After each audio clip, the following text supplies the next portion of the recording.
Welcome back to Believers as Academy. In today's topic of the day discussion, we will be discussing about the new UGC rules, updated rules, and especially after the Supreme Court's intervention as to why Supreme Court has intervened is what will be today's discussion. And also, along with this discussion, we will also try and understand the new changes with respect to the UGC rules and the challenges associated with it. And in the end, we will try and solve one prelims question as well.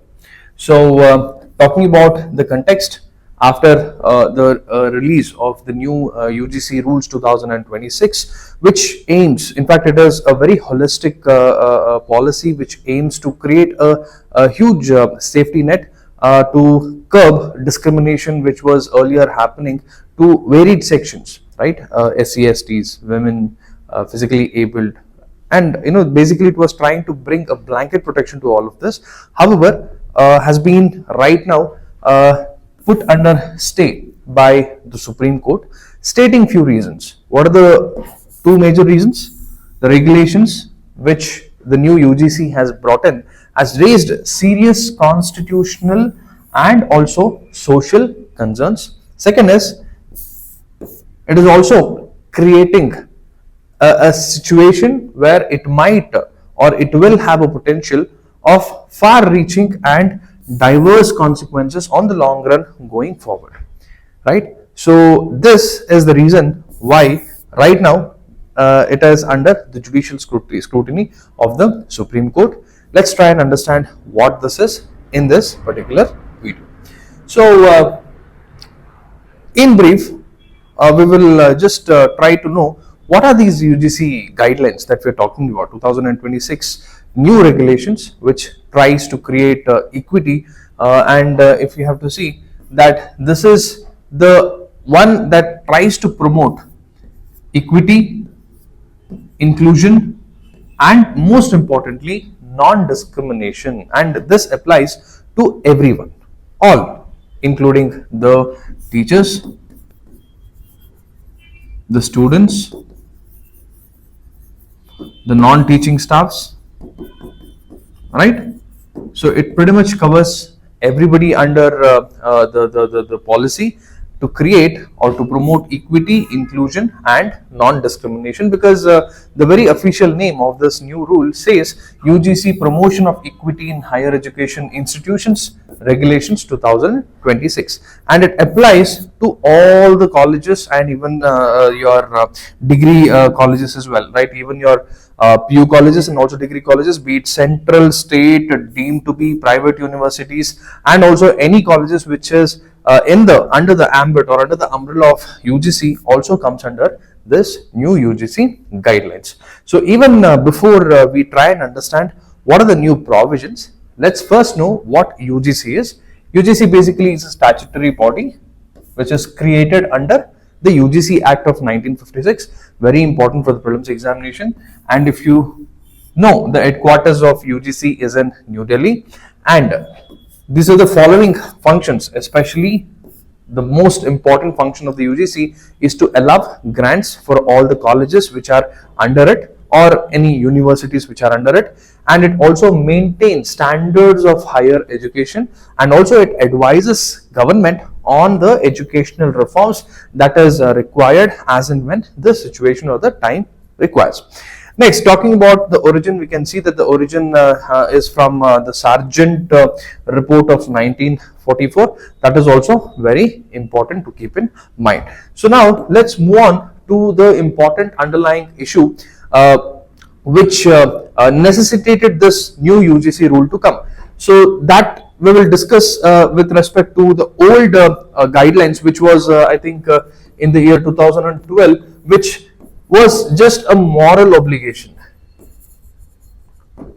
It had just created a moral obligation stating that these are the problems and these are the things if universities try to inculcate in their routine or in their curriculum would be better. It was just a moral obligation, and still many problems in fact persisted, of which these are the few. First most important thing is the caste-based discrimination which persisted in the campuses. In fact, many reports have been stating this problem since that ever since like last 5 years, we have in fact all the universities, especially those which are under the UGC, has seen more than 100% of increase in terms of the cases regarding the discrimination, most precisely the caste discrimination.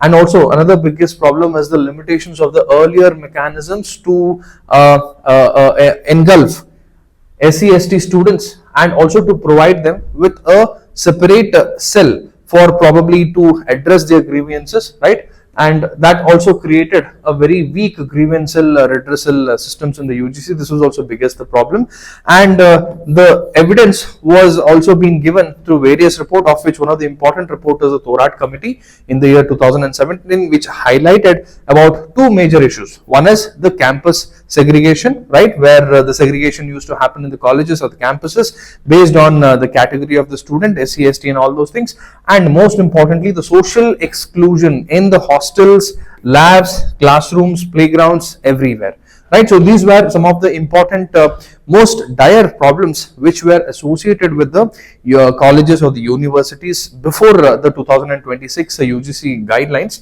right? And what was the outcome of it? Because of the so many problems that were associated with the UGC, the outcomes were very stark, right? First is, it witnessed a huge dropout rates amongst the SC/ST and OBC students, and also it created a huge psychological stress. It used to definitely create a huge psychological stress and alienation feeling to the student, because talking about universities, thousands of students go to universities to study, and now imagine very handful of students who come from SC/ST and OBC backgrounds have been sidelined, right? Obviously it creates a very negative environment for the students, and it definitely adds to their psychological stress alongside the social pressure which they have been innately facing in most of the places, right? And also another biggest outcome was the poor enforcement of constitutional safeguards. Means already there is clear distinction in the constitution, where Article 17 of the Indian Constitution, which is under the fundamental rights, specifically talks about untouchability, right? Specifically talks about caste discrimination, and if you see, this is the only article within the fundamental rights which is absolute in nature. Means there is no exception. There is no exception. There is no restriction whatsoever. There can be no exception for Article 17 or discrimination, stating that under certain circumstances discrimination can be possible. Has nowhere been mentioned in Article 17, which means it is the only absolute fundamental right which has been guaranteed in the Indian Constitution. And although this constitutional safeguard is definitely there, still the problem of these kind of discrimination situations or instances were reported in the colleges. So hence, what is the new change that the new UGC brings up? If we have to see, first thing is, it has expanded the definition of discrimination. So earlier, as we talked about the previous UGC guidelines, it just tried to cover or engulf SC/ST category students only. But right now it has been extended to SC/ST, OBC, women, and even the physically disabled students as well. And it also talks about creating a mandatory equal opportunity center in almost every institutions, where the committee will be set, right? Amongst this, an equity committee will be set, which will have representatives from SC community, ST community, OBC community, right? So that their voices, all the students, all the feedbacks of the people associated from these categories, their voices are being heard. And also even women and person with disability representatives will also be present, and everything has been made sure that the redressals will be given within a time-bound manner, because it also talks about the creation of an ombudsman as an independent appellate authority here, because to ensure that delay is not being happening, especially in terms of getting the right redressal that these students or faculties or teachers or non-teaching staffs who are facing discrimination in the UGC.